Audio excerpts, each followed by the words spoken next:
El tema de esta tarde lo he denominado Antes de comenzar. Y esta es la tercera parte de una serie de mensajes que se han ido entregando.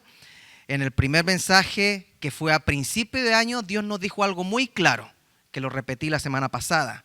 Nos habló a través de Jeremías 29 y nos dijo a principio de año: Iglesia Creekside, construyan casas y habítenlas, planten huertos y coman de sus frutos, cásense y tengan hijos e hijas, y casen a sus hijos e hijas, para que a su vez ellos les den nietos. Multiplíquense allá y no disminuyan. Además, busquen el bienestar de la ciudad a donde los he deportado, y pidan al Señor por ella, porque el bienestar de ustedes depende del bienestar de la ciudad. Vimos de que esta historia es un paralelo a lo que nosotros estamos viviendo. Dios les dice a través del profeta Jeremías al pueblo de Israel en pleno cautiverio, comenzando lo terrible que era llegar a Babilonia, les dice todo esto. Es una palabra muy positiva. Y nosotros, después de pasar 2 años de pandemia, el Señor este año comenzó diciéndonos exactamente lo mismo. Por eso este año 2022 ha comenzado de manera diferente, con una palabra que nos da bienestar y esperanza para los que la toman. Después, el domingo pasado, nos volvió a hablar, pero esta vez a través de Lucas 14. El domingo pasado nos habló a través de Elías, cuando él se cayó en depresión después de luchar y ganar con los profetas de Baal. El desafío era hacer caer fuego del cielo. Dios respondió a la oración de Elías. Él mandó a matar a 450 profetas y después vemos a Elías queriéndose morir. Y ese es el gran problema que tenemos muchas veces nosotros, que pasamos por depresiones grandes. Y es ahí donde nosotros la semana pasada entendimos que Dios, a través de lo que hizo con Elías, mandando el ángel, proveyéndole pan y proveyéndole agua, nos da un simbolismo de lo que nosotros necesitamos después de estar depresivos, después de estar desgastados, después de estar quizás sin ganas de seguir adelante. Hablamos el domingo pasado que para poder fructificar, que para poder plantar huertas, que para poder construir y habitar, necesitamos nosotros descansar, comer y beber. Vimos de que Dios le mandó el pan a Elías y no le mandó un filet mignon y una carne asada, porque el pan representa a Jesucristo. Jesucristo mismo dijo: yo soy el pan de vida. ¿Y por qué le mandó agua y no le mandó un vinito o le mandó un jugo? Es porque el agua representa a Jesús también. Jesucristo dijo: yo soy la fuente de agua viva. El que de mí bebe no tendrá sed jamás. ¿Y por qué lo dejó descansar también a Elías? Es porque Jesucristo también dijo: vengan a mí todos los que estéis trabajados y cargados, que yo los haré descansar. Ok, entonces hasta ahí vamos bien. Jesús es nuestro descanso, Jesús es nuestro pan, Jesús es nuestra agua. Ahora, después de descansar, después de comer y después de beber, Elías caminaba 40 días y 40 noches. Y el poder comer, descansar y beber lo habilitó para eso. Entonces, ahora nosotros vamos a salir a hacer la palabra que el Señor nos dijo, que es fructificar, construir, habitar, bendecir esta ciudad. Pero ¿cómo lo hacemos? Y ese es el mensaje de hoy, que se encuentra en Lucas 14. Y quiero que escuchen muy atentamente el mensaje de hoy, porque es continuación de lo que le acabo de recordar. Lucas 14, 28, 30 dice: supongamos que alguno de ustedes quiere construir una torre. ¿Acaso no se sienta primero a calcular el costo para ver si tiene suficiente dinero para terminarla? Si echa los cimientos y no puede terminarla, todos los que la vean comenzarán a burlarse de él y dirán: este hombre ya no pudo terminar lo que comenzó a construir.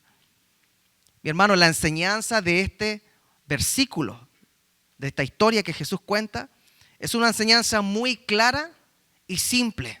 Antes de emprender algo, antes de edificar algo, antes de iniciar algo, debemos planificar. Diga conmigo: planificar. La planificación, mis hermanos, es sinónimo de prevención. Hay varias áreas en las que podemos estar planificando nuestra vida, pero el día de hoy vamos a seguir tal cual como el texto nos está diciendo. El día de hoy, como no se hace muchas veces, vamos a hablar sobre la planificación económica, que es lo que está hablando este texto. Lo primero que se tiene que hacer es entender que la Biblia sí habla del dinero. La Biblia no se reduce a las ofrendas y diezmos. Eso es una mala percepción y una mala enseñanza.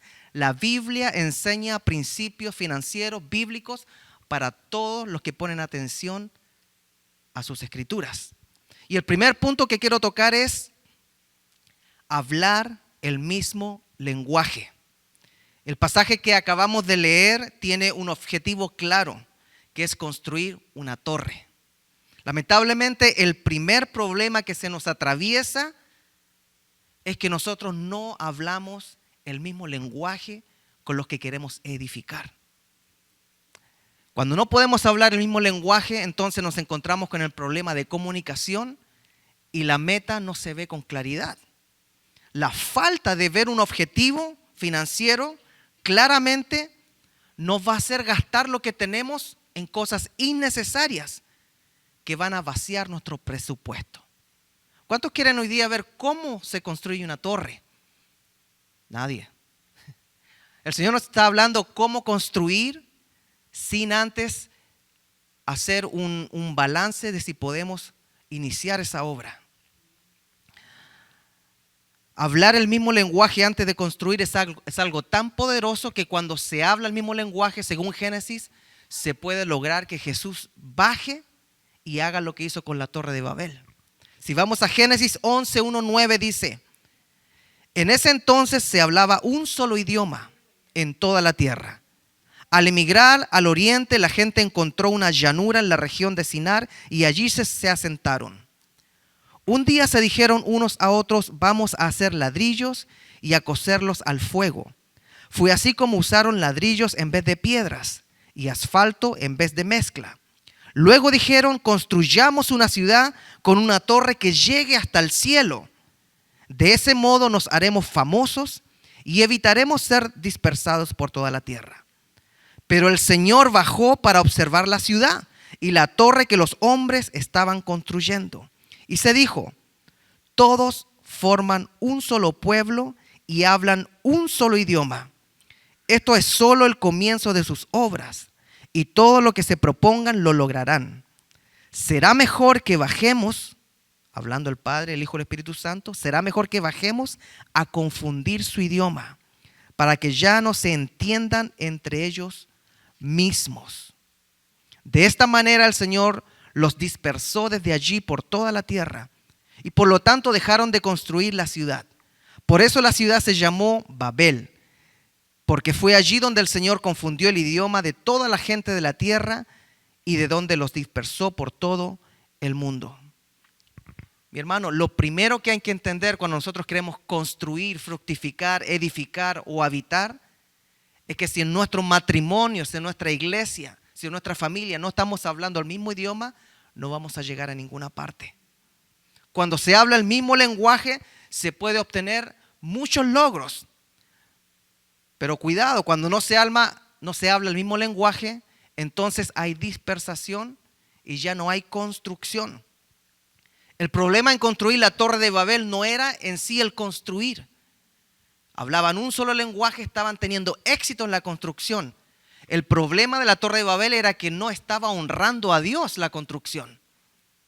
Ahora, yo le pregunto, ¿será que nosotros queremos comenzar a construir, a fructificar, a emprender, a habitar la palabra que nos entregó el Señor?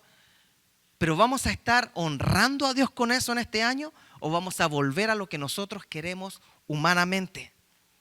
Analicemos entonces algunos puntos. Cuando llega el cheque de fin de mes, mis hermanos, se sienta el hombre, la mujer, el esposo y la esposa a conversar el mismo idioma de dónde quieren llegar, de cómo van a construir esa torre. Hay una completa claridad en los gastos para este año. Hay una completa claridad en las metas financieras que se quieren para este año. El ahorro mensual es algo que se está hablando en un solo lenguaje en el matrimonio. ¿Saben con exactitud cuánto tiempo tienen para alcanzar las metas que tienen específicamente? Quizás alguno está diciendo, bueno, pastor, lo que pasa es que mi dinero es mi dinero y el dinero de mi cónyuge es de ella. A todos los que piensan así yo les quiero decir lo siguiente, y le estoy hablando a los matrimonios, y esto afecta a las iglesias, esto afecta a la familia. Marcos 10:8 dice lo siguiente: y los dos llegarán a ser un solo cuerpo, así que ya no son dos, sino uno solo. Efesios 5:28-32 dice: asimismo el esposo debe amar a su esposa como a su propio cuerpo. El que ama a su esposa se ama a sí mismo. Pues nadie ha odiado jamás a su propio cuerpo, al contrario, lo alimenta y lo cuida, así como Cristo hace con la iglesia. Porque somos miembros de un solo cuerpo. Por eso dejará el hombre a su padre y a su madre y se unirá a su esposo, y los dos llegarán a ser un solo cuerpo. El poder de hablar un lenguaje único. Mis hermanos, Eclesiastés 4:9 dice: más valen dos que uno, porque obtienen más fruto de su esfuerzo. Ahora, para sacar un matrimonio adelante, para sacar una iglesia, una familia adelante, se necesitan metas claras y se necesita un solo lenguaje. Pero aquí dice, porque obtienen más fruto de sus esfuerzos los dos juntos. Mis hermanos, quizás nosotros estamos pensando de manera diferente qué significa obtener juntos los beneficios de los esfuerzos. Si nosotros entendemos que cuando se habla un solo lenguaje en el hogar, un solo lenguaje en una familia, un solo lenguaje en la iglesia, vamos a entender que el esfuerzo es compartido. Algunos hombres me van a querer linchar después de lo que voy a decir quizás, pero mi hermano, escuche bien esto. Si yo puedo levantarme a ir a trabajar todo el día, es porque una mujer está cuidando nuestros hijos todo el día también. Y eso es esfuerzo mutuo. Si yo puedo levantarme a ir a trabajar, es porque una mujer quizás está cuidando el hogar y eso es trabajo y es esfuerzo también. Entonces, si están los dos poniendo esfuerzo, tenemos que los dos meterlos en el mismo saco del mismo lenguaje. No podemos hablar un lenguaje diferente en el hogar. Antes de construir una torre, ¿qué debemos hacer? Ponernos a sacar los cálculos. Mis hermanos, muchos de los que están acá quizás hemos pensado que los roles son disuasivos y son separados. Pero fíjese que el cuidado de los hijos es un trabajo que debería ser remunerado. Fíjese que el limpiar la casa es un trabajo que si usted o su esposa no lo hacen, lo van a tener que pagar a alguien más igual. El cocinar, el lavar la ropa es un trabajo remunerado, que si usted o su esposa o esposo no lo hace, lo van a tener que pagar igual. Entonces, que esas labores las realice un hombre o una mujer en la casa no quiere decir que no son partes del fruto mutuo. ¿Y dónde quiero llegar con esto? Que nosotros, para poder construir una torre, como se nos decía a principios de año, van a construir, van a plantar, van a fructificar, debemos entender que hay que comenzar honrando nuestro hogar, hablando un solo lenguaje. Romanos 3:7 dice lo siguiente: paguen a cada uno lo que corresponde. Si deben impuestos, paguen los impuestos. Si deben contribuciones, paguen las contribuciones. Al que deban respeto, muéstrenle respeto. Al que deban honor, ríndanle honor. Mis hermanos, muchas veces nuestra situación financiera sufre por falta de honra y de justicia en el hogar, porque no se habla el mismo lenguaje. Dios confundió el lenguaje de la Torre de Babel para que no siguieran construyendo, porque era un plan que iba en contra de él. Ahora, ¿quién cree que es el que confunde el lenguaje en el hogar para que no sigan construyendo? Dios no es. Todos esos pensamientos que hacen que una familia esté dividida, separada, que no sean una sola carne en todo, es una forma en que el enemigo separa para que no puedan construir la torre que estamos hablando nosotros. Cuando nosotros no honramos financieramente a los que se merecen, entonces nuestro dinero se está transformando en dinero mal habido. Y este no va a rendir, mis hermanos. Se fuma como agua entre las manos. ¿Por qué? Vamos a Proverbios 13, dice: el dinero mal habido pronto se acaba. Quien ahorra, poco a poco se enriquece. Entonces, todo lo que nosotros tenemos en la casa logramos para edificar una torre este año y quizás es un plazo largo. Dios nos está diciendo, sean justos, hónrense cada uno porque yo los veo como una sola carne. Eso significa, antes de construir una torre, poner a sacar las cuentas si yo voy a construir una torre agradando a Dios o desagradando a Dios, honrando a Dios o deshonrando a Dios. No porque uno de los cónyuges tenga dinero significa que él lo que haga con el dinero va a honrar a Dios. No es así. Hay que someterlo a prueba para ver si es que hay un solo lenguaje que le agrade a Dios. Por eso, si no se tiene un mismo lenguaje en la familia, en el matrimonio, en la iglesia, cuando la pareja se vaya al mall, uno va a querer comprar ropa y el otro va a querer ahorrar. Cuando salgan, uno va a querer viajar y el otro va a querer quizás comprarse una troca, porque no están hablando el mismo lenguaje. No hay un solo lenguaje en cuanto a la torre que van a edificar. Uno quiere mandar a los hijos a una escuela privada y el otro quiere gastar ese dinero para que jueguen los Sounders en el equipo de soccer. No se han puesto de acuerdo. Cuando se quiere construir una torre, hay que ponerse a sacar cuentas para no quedar después faltos en lo que se comienza. Mis hermanos, ¿sabemos los límites y las metas que tenemos nosotros en cuanto a la economía que Dios nos ha dado? ¿Tenemos claridad en lo que queremos construir? Porque es bonito cuando Dios nos habló a principio de año, van a fructificar, van a construir, van a habitar, van a plantar. Y todos estábamos, amén, amén, amén.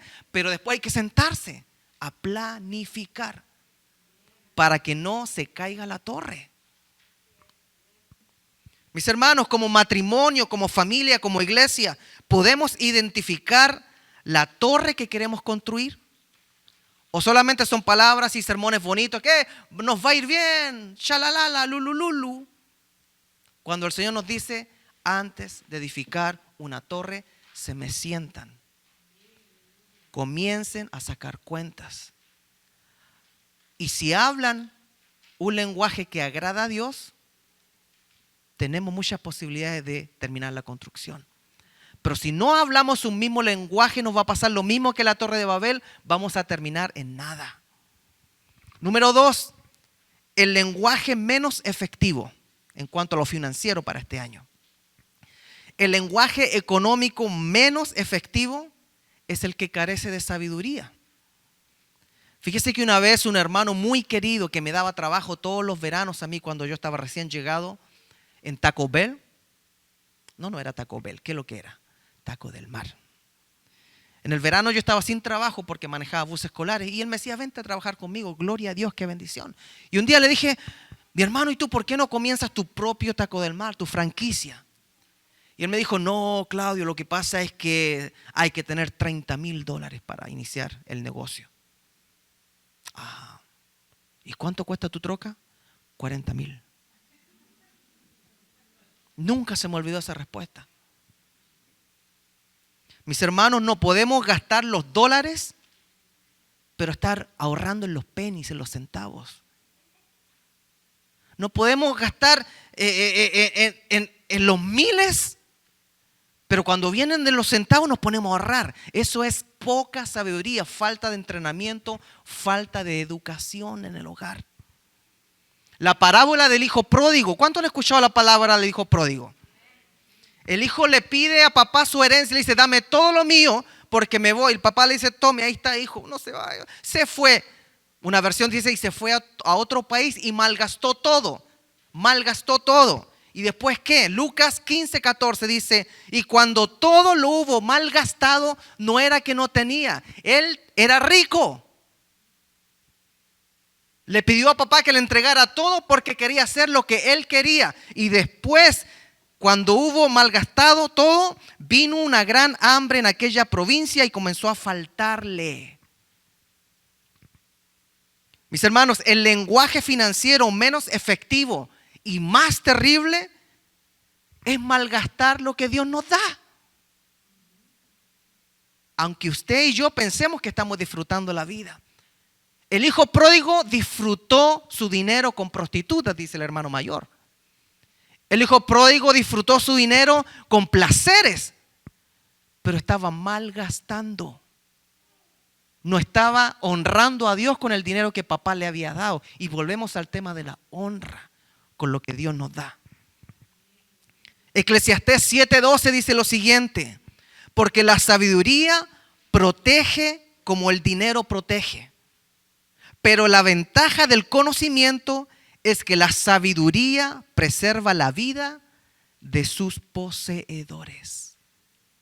Mis hermanos, el dinero malgastado protege por cierto tiempo, pero conduce a la muerte. Pero cuando nosotros le pedimos sabiduría al Señor y le pedimos que nos ayude a hablar un lenguaje en el hogar, un lenguaje en el matrimonio, un lenguaje en la familia, un lenguaje en la iglesia que les ayude a edificar la torre que estamos hablando, entonces no vamos a malgastar como el hijo pródigo que tuvo que volver sin nada y en desdicha y en vergüenza. Eclesiastés 5:10 dice: el que ama el dinero no se saciará de dinero, y el que ama el mucho tener no sacará fruto. También esto es vanidad. Primera de Timoteo 6 dice: porque nada hemos traído a este mundo y sin duda nada podemos sacar. Así que teniendo sustento y abrigo, estemos contentos con esto. Porque los que quieren enriquecerse caen en tentación y lazo, y en muchas codicias necias y dañosas, que hunden a los hombres en destrucción y perdición. ¿No le parece que aquí está descrito el hijo pródigo? Que tenía mucho dinero, pero terminó en destrucción y perdición. Isaías 55:2 dice: ¿por qué gastan dinero en lo que no es pan y su salario en lo que no sacia?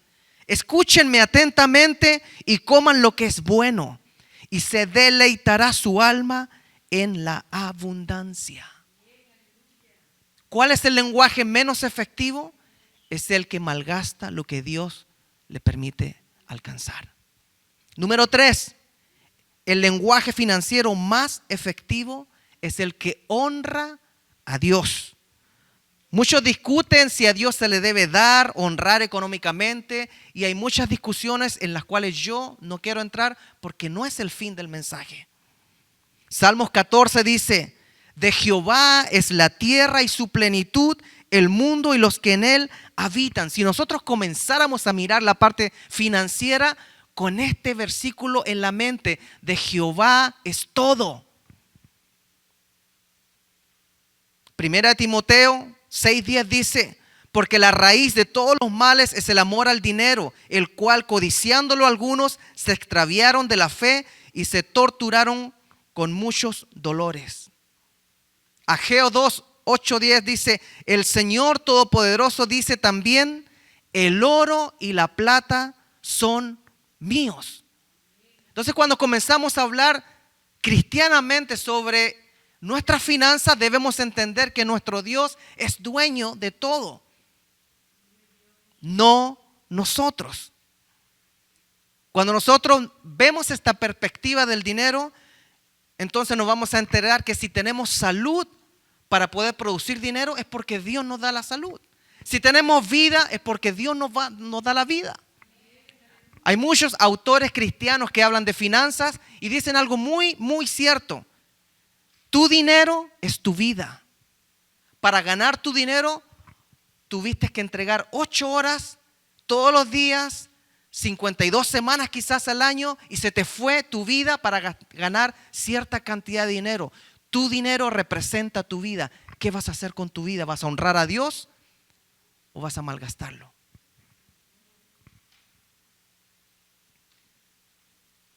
Honrar a alguien con nuestras finanzas es posible solamente cuando nosotros amamos a esa persona. Lo primero que hacen los enamorados cuando están saliendo es comenzar a darse regalitos y a gastar en el otro para conquistar, para que la otra persona se dé cuenta que me importa si gasto en ti. Mi hermano, cuando nosotros enfrentamos el tema financiero, ¿estamos pensando honrar a Dios? Estamos pensando, Señor, yo quiero demostrarte que con lo que mi vida se transforma en dinero, yo quiero seguir honrándote a ti. ¿Y cómo se puede honrar a Dios sin caer en un mal entendimiento? Pues vamos rápidamente. Malaquías 3:10 dice: traigan a mi templo sus diezmos y échenlos en el cofre de las ofrendas. Así no les faltará alimento. Pónganme a prueba con esto. Verán que abriré las ventanas de los cielos y les enviaré abundantes lluvias. Quizás es primera vez en 7 años que yo leo este texto. Es porque estamos hablando de emprender este año y no puedo callar la palabra del Señor. Pero yo le digo algo más. En el Nuevo Testamento vemos que Dios no quiere ofrendas de mala gana. Dios prefiere que se las guarde. Inviértalas en otra cosa, pero cuando se da algo de mala gana en la iglesia de Cristo, no lo haga porque eso le puede traer condenación.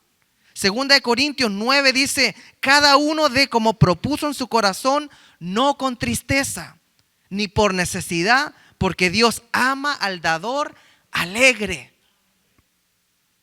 Pablo enseñaba a la iglesia que él estaba creando en diferentes lugares, diferentes ciudades, diferentes países, que en cuanto a finanzas, la iglesia verdaderamente que honraba a Dios debía ser una iglesia seria en cuanto a lo financiero. Y serio significa honrar a Dios con constancia.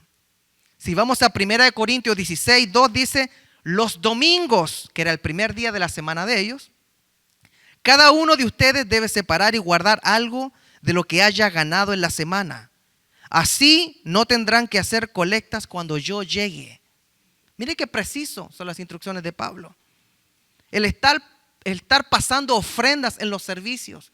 Que vamos a pasar una ofrenda para esto. Que vamos a pasar una ofrenda para otra cosa. Que ahora viene la ofrenda para el invitado. Eso no es bíblico. Una iglesia sana es una iglesia que sabe con la gente que cuenta que ama al Señor y su presupuesto se va a basar en lo que hay y no en lo que no hay.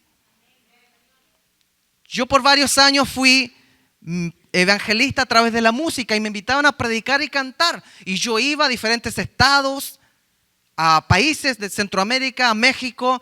Y lo peor que me hacían sentir horrible cuando yo ya predicaba, terminaba, ministraba, oraba, pasaban al frente todo. El pastor me decía: hermano Claudio, pase. Y yo pasaba y me colocaba y yo sabía lo que venía. Y el pastor me tocaba el hombro y me decía: el hermano Claudio tiene que comer. El hermano Claudio tiene hijos. El hermano Claudio tiene esposa. Y empezaba a pedirles a la congregación en mi nombre y yo tenía que hacer así. Mis hermanos, Dios bendiga el corazón de esos pastores e iglesias, pero eso no es lo que yo veo en la Biblia. El Señor nos dice que si vamos a construir una torre, contemos lo que hay y quizás hay que esperar. No podemos comenzar a edificar algo si vamos a quedar después en negativo. Eso no es sabio. Debemos aprender a contar nuestros soldados para después ir a la guerra.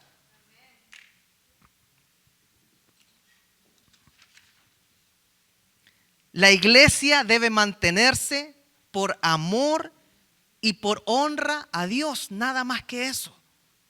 Esta iglesia por 7 años ha tenido pastores, mi esposa y yo, que no recibimos salario ni nada y lo hacemos por amor. Y fueron 7 años preciosos. Pero parte del crecimiento de una iglesia también es el comprometerse en honrar a Dios. Porque sería quitarles la bendición a ustedes y dejar de enseñar la palabra. Número 4, la esclavitud financiera es algo real. Mis hermanos, pongan atención a esto. Segunda de Reyes cuenta la historia de una viuda que pidió ayuda a un profeta. Mira, dice: la viuda de uno de los profetas presentó a Eliseo la siguiente súplica: mi esposo, siervo tuyo, ha muerto. Tú bien sabes que él era temeroso del Señor, pero nuestro acreedor ha venido ahora y quiere llevarse a mis 2 hijos para venderlos como esclavos. Vimos de que la mala administración, el malgastar el dinero, puede traer consecuencias que lo van a dejar igual que el hijo pródigo a uno. ¿Estamos de acuerdo en eso? Y aquí se está comprobando que la mala administración financiera de un siervo de Dios, dice, el que había muerto era un siervo de Dios, pero era un mal administrador que dejó a su esposa mendigando y a sus hijos listos para ser llevados esclavos. Entonces, ¿de qué estamos hablando, pastor? Si al cabo eso está en el Antiguo Testamento. No, mi hermano, la esclavitud financiera existe hoy en esta generación en el año 2022. Mis hermanos, la esclavitud financiera se ve hasta en las estadísticas. Estas dicen que la persona promedio en Estados Unidos se encuentra a 30 días de caer en bancarrota. ¿Qué significa eso? La mayoría de las personas en Estados Unidos promedio no tiene ahorrado 3 meses de sueldo por si llega a perder su trabajo, ni 6 meses de sueldo para dar un tiempo prudente y volver a salir a flote. Se vive de mes a mes. Pero se maneja la troca de $40,000. Se vive de mes a mes, pero se mandan unas quinceañeras de 15,000. Se vive de mes a mes, pero los viajes van y vienen. Y Dios comienza a decir, ¿por qué no calculaste la torre antes de comenzar a construir? Mis hermanos, la esclavitud financiera es algo real aún para los cristianos en este siglo. Alguno puede decir, es que usted está siendo pesimista, pastor. No, mi hermano, pesimismo es una cosa, pero prevención es otra. Y el Señor nos está hablando para este año a ser preventivos. Mi hermano, seamos sinceros, ¿qué sucedería si usted o yo perdiera todos los ingresos que tenemos de forma repentina? Hoy mismo. Alguno puede decir, no, pastor, yo he hecho caso de esto, de los principios financieros, y tengo 3 meses ahorrados para mantenerme en caso de una noticia de tal. Otro día tengo 6 meses para mantenerme. Eso me daría un tiempo para poder orar, pedir dirección a Dios, buscar otro trabajo y tomar decisiones. Y otro diría, Dios me abandonó. Otros dirían, soy víctima de la situación. Algunos quizás iría perdiendo todo gradualmente. Algunos quedarían en la calle. Y algunos se acordarían y se acercarían más a Dios, pero ya sin nada. Mis hermanos, la esclavitud financiera es real, existe en la iglesia. La mayoría de los matrimonios no se divorcian por infidelidad, sino por dinero. Por mala administración, por no hablar un solo lenguaje, por no tener metas específicas, por no unir sus fuerzas y realmente ser uno como Dios los ve, una sola carne delante de Dios. Nosotros, escuche bien esto, los hispanos, nosotros compramos lo que no necesitamos con dinero que no tenemos para impresionar a los que no nos conocen. Eso se llama préstamos. Se lo voy a repetir. Nosotros los hispanos tendemos a comprar lo que no necesitamos con dinero que no tenemos para impresionar a quienes no conocemos ni todavía. Y comienza la deuda. Y los escalones de la deuda llevan rapidísimo a la esclavitud. Yo les he contado a ustedes que yo caí en una deuda de casi $60,000 estando soltero. Y la cúspide de mi necedad fue cuando después de un servicio le dije al pastor, mi carrito se me echó a perder, hay un Mustang deportivo que me lo quiero comprar. Y mi pastor me dijo, Claudio, arregla tu carrito si tú lo sacaste 0 millas hace 5 años. Dije, no, es que me va a salir muy caro. Y uno crea pretextos para hacer lo que quiere. Y me fui directo al dealer y agarré el carro deportivo. Me cayó un ataque de pánico esa noche. A las 8 de la mañana al día siguiente llegué a devolverlo y no me lo recibieron. Desde ese día comenzó mi caída. Y otro día le cuento, apareció un siervo de Dios que me salvó financieramente. Yo no lo merecía. Pero me transformé en esclavo, andaba predicando y volví a la casa a llorar. Porque cuando comienzan a acumularse las deudas, cuando los llaman y uno trata de esconderse, y cuando llegan los biles, uno no puede vivir tranquilo. no puede ministrar tranquilamente, no puede servir a un Dios que es dueño del oro y la plata. Y no es culpa de Dios, mis hermanos, es culpa de nosotros que no hemos puesto atención a las enseñanzas bíblicas sobre los principios financieros. Proverbios 22:7 dice lo siguiente: el pobre es esclavo del rico. El que pide dinero prestado se convierte en servidor del que le presta. Mi hermano, mi amado hermano, mi hermana amada, ¿usted sabe quién es el esclavo más feliz?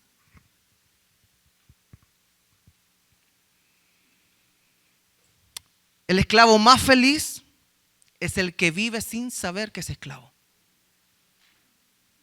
Él cree que dirige su vida. Él cree que es su dinero. Pero apenas le llega el cheque, ya se da cuenta que se le fumó y quedó debiendo. Y va en un hoyo financiero y un hoyo financiero. Y eso seguramente fue lo que le pasó al siervo de Dios, de la viuda, que dejó a su esposa en la calle y a sus hijos listos para ser esclavos. No es culpa de Dios que uno no tome decisiones e incorpore los principios bíblicos de hablar un lenguaje en un hogar cristiano. Mi hermano, ¿usted sabe que nuestras deudas se revenden entre corporaciones? Es decir, un banco dice: mira, Claudio Carrasco te debe 50,000, ¿lo quieres? Ya, te lo vendo a ti.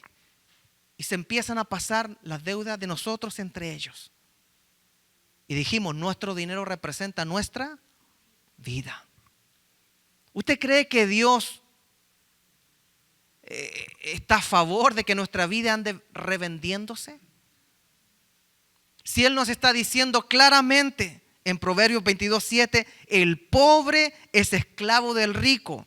El que pide dinero prestado se convierte en servidor del que le presta. Y número 5, para terminar. Qué mensaje tan inusual trajo el pastor hoy.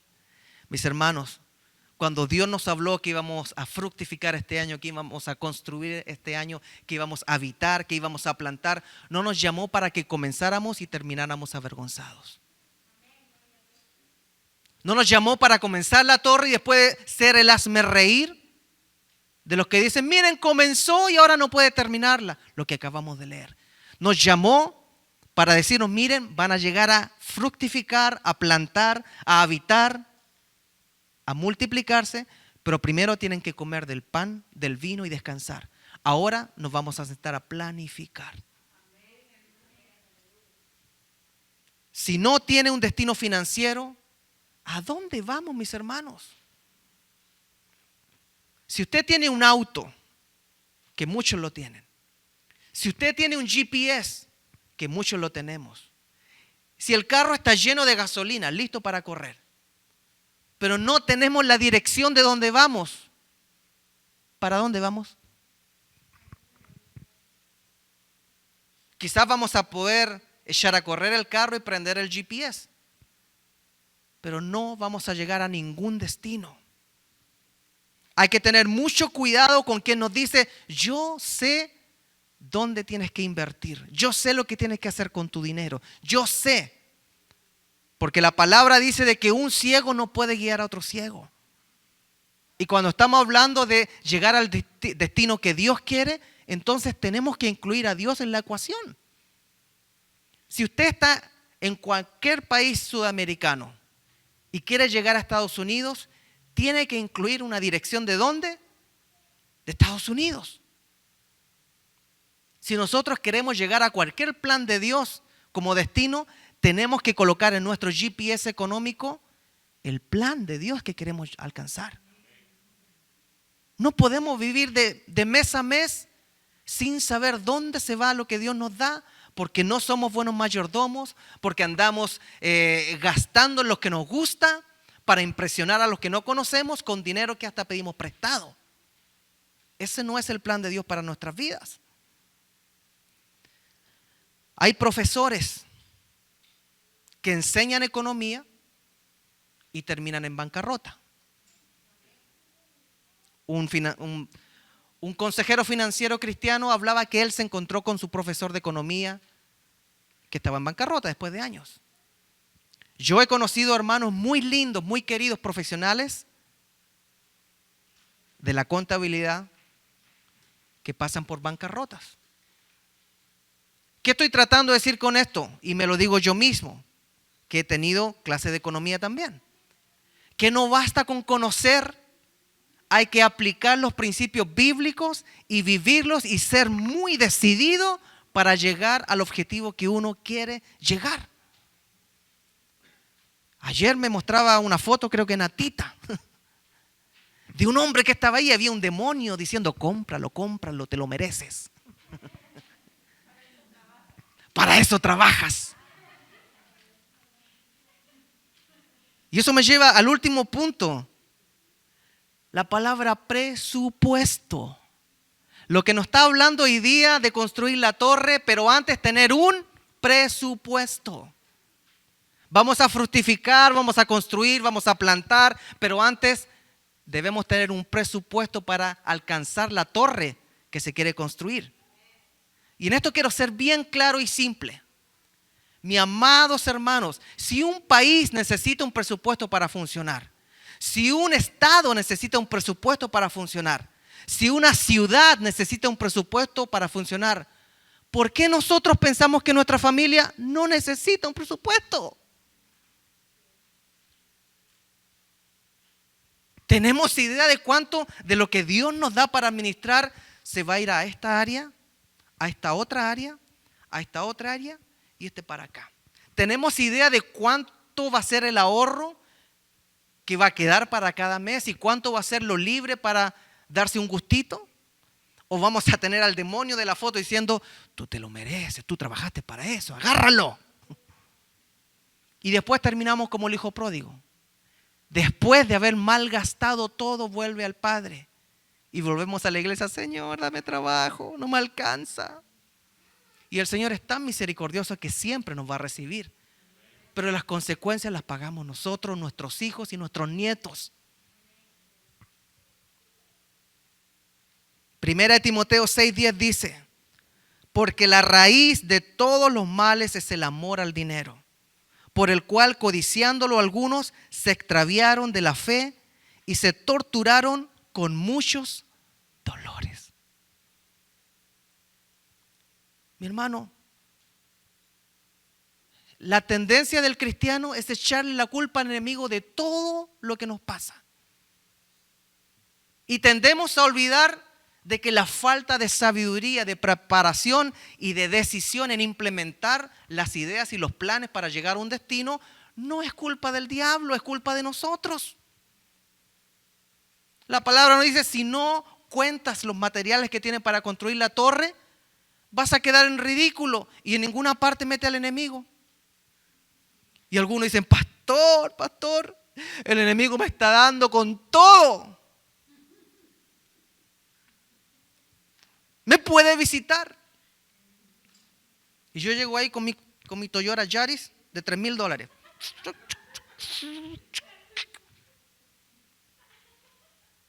Y cuando llego a la casa, empiezo a sacar las cuentas.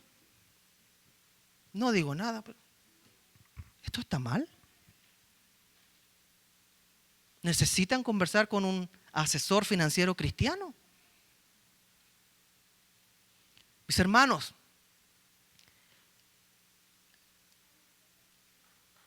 el riesgo de ayudar a una familia que aplica principios financieros es mucho más bajo que ayudar a una familia que no aplica ningún principio financiero, sino que se gasta todo. Cuando nosotros queremos ayuda, si nosotros mostramos que honramos la palabra y honramos lo que dice la Biblia y sabemos que la esclavitud existe en cuanto a lo económico, quizás va a ser la puerta para que otro hermano empresario, otro hermano pueda decirle: mira, yo te voy a ayudar. Yo tengo ahorros. Yo te voy a prestar para que tú no pagues intereses tan altos que terminas pagando el doble. Pero muchas veces ni siquiera tenemos ese testimonio que nos permite abrir puertas. Ningún hermano tiene la obligación de ayudar a nadie financieramente. Pero Dios nos llama a ayudarnos mutuamente. Y no estoy diciendo que se presten dinero. Estoy diciendo que su testimonio le va a abrir puertas. Así como tiene un número de crédito que le abre puertas para pedir dinero que no es suyo, gastarlo y después que le cobren el doble. Cuando hay un buen testimonio es como un número de crédito alto donde uno puede ver, esta persona yo sé que me va a cumplir. En la Biblia se habla mucho de perdonar las deudas. El pastor que me prestó los $60,000 y me pagó la deuda, me dijo que yo se lo tenía que pagar sin intereses cuando yo pudiera. Pasó medio año y para diciembre me llama. Yo estaba trabajando y me dice, solamente te quería decir feliz Navidad, no me debes nada. Yo le dije, a mis 33 años le dije, con lágrimas en mis ojos, ¿por qué usted hace esto conmigo? ¿Por qué en una familia con hijos? ¿Por qué yo, un hombre soltero de 33 años? Y me dijo, porque cuando tú tengas 60 y tantos años vas a ayudar a un ministro que se está levantando igual que a ti. Si va a dar un aplauso, déle ese aplauso al Señor por lo que Él está hablando, por lo que Él está ministrando hoy. Mis hermanos, quizás alguno puede decir, pero yo nunca he tomado clases de economía. No es necesario. Los principios bíblicos económicos están en la Biblia. Estamos planificando con la pastora y la junta directiva este año tener seminarios de principios bíblicos, seminarios para matrimonios, comenzar a tomar el sartén por el mango. Pero si alguno está falto de sabiduría, pídasela a Dios. Santiago 1:5, pero si alguno de vosotros se ve falto de sabiduría, que la pida a Dios, el cual da a todos abundantemente y sin reproche, y le será dada. Mis hermanos, en cuanto a economía, en cuanto a tener, en cuanto a acumular, recordemos lo que dijo Job: desnudo salí del vientre de mi madre y desnudo volveré a ella. Desnudo volveré allá. ¿Vale la pena comenzar a querer honrar a Dios con nuestras finanzas? Sí, vale la pena, mis hermanos. ¿Vale la pena estar consciente de que la esclavitud financiera existe en estos días? Sí, vale la pena. ¿Vale la pena tener un acto de humildad y decir, ¿saben qué? Voy a buscar ayuda porque aunque yo conozco, aunque yo sé, no lo estoy practicando. Una de las promesas que me hizo hacer este pastor fue que nunca más iba a pedir una tarjeta de crédito. Y eso se veía imposible. No me dijo para siempre, me dijo por un par de años yo te voy a dar un seguimiento y no quiero que pidas ninguna tarjeta de crédito. Y sin darme cuenta, después de unos años aprendí a vivir sin ninguna tarjeta de crédito. Me dio una clase de 40 minutos sobre la integridad. Cuando yo quise irme a bancarrota y él me sacó de eso, me dijo, mira, tú puedes irte a bancarrota, pero dime qué es más íntegro de un hombre de Dios: irse a bancarrota o querer pagar. Cuando yo decidí, bueno, voy a pagar, fue cuando él me perdonó. Mis hermanos, esto es una historia muy aislada. Yo sé que alguno está pensando, igual como me dijeron en la iglesia de ese tiempo, preséntame a tu amiguito, me decían. No, mi hermano, no se quede con el chiste, no nos quedemos con lo superficial. Dios conoce todas las cosas de nosotros. Si Él cuida de las aves, ¿cómo no va a cuidar de nosotros? Si Él cuida y viste los lirios del campo, ¿cómo no va a saber lo que necesitamos nosotros? Pero ¿qué pasa cuando nosotros no lo incluimos a Él y nuestro dinero es mío, mío y mío y ni de mi esposa? Porque ella no trabaja, ella solamente está en el hogar. ¿Has sacado la cuenta cuánto le tendrías que pagar a alguien para que sea la nani de los niños, para que lave, para que limpie la casa, para que cocine? Mejor nos quedamos en la casa nosotros y nos salimos a trabajar, sale más caro. La palabra dice, juntos fructificarán, juntos. Y ahí está la sabiduría, en juntos fructificar los dos. El que tenga un oído, que escuche lo que el Espíritu Santo está hablando a la iglesia. Pongámonos de pie, por favor.